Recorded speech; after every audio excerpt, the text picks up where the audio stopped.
Hi, I'm Mark. I'm a former investment banking analyst and investor, and I've been managing my own money for about the last 20 years. I run a financial training business and work with some of the world's biggest commercial and investment banks. So I've been around.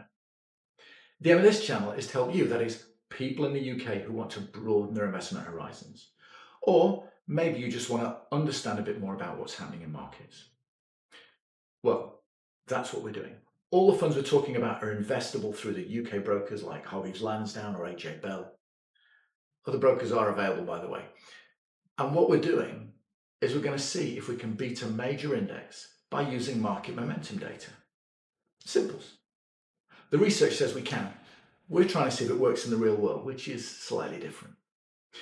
But in a world of crypto get-rich-quick schemes and passive investment, what we're trying to see if we can get better returns than an index without taking a lot more risk. Anyway, let's see if it works.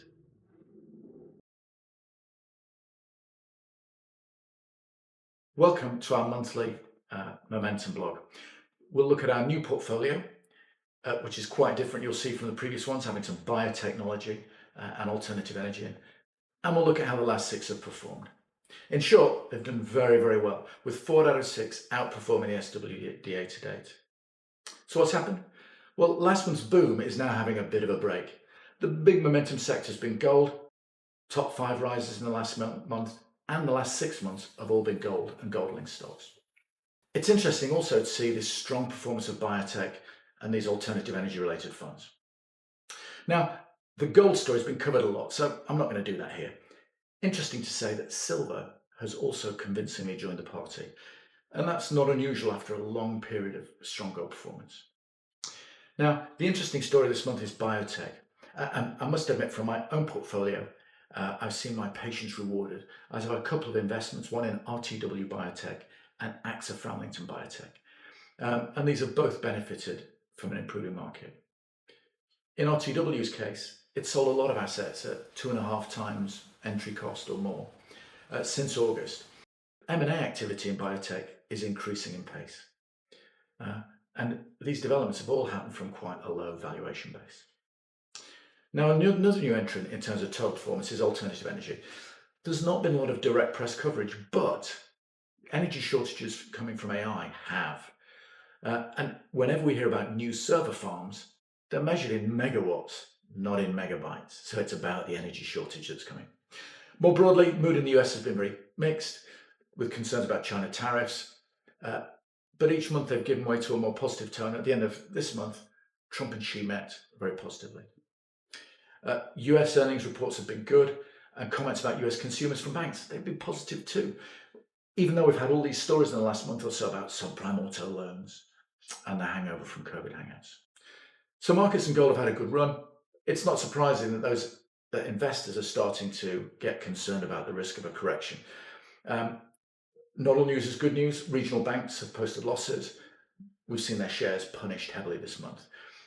We're starting to see investors hedge market exposure, so that pushes up options prices and that pushes up the VIX index. But anyway, back to our portfolios, how they've performed. Well, 4 out of 6 have outperformed the SWDA. Of course, that's the MSCI World Index, which we benchmark against. Our best and worst portfolios, please have a look at the written blog online where you'll see that the numbers. But the bottom line is our best 2 current portfolios, number 13 and 15, have returned 23 and 8.3% respectively over 5 and 3 months.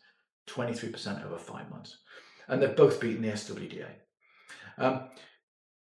Why have they done so well? Well, Portfolio 13, our real winner, it's got those 2 enduring momentum themes, technology and gold.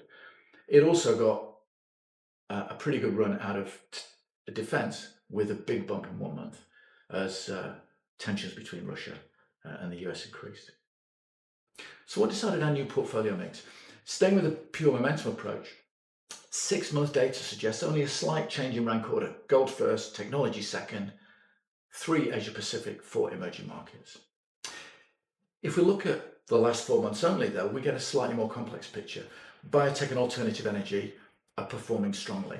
There's a narrowing of momentum into our only 3 out of those top 4 segments, so gold, biotech and alternative energy, Technology, well, it's still well represented in the top 100 funds, but they're lower down the rank, and momentum in absolute terms is weaker.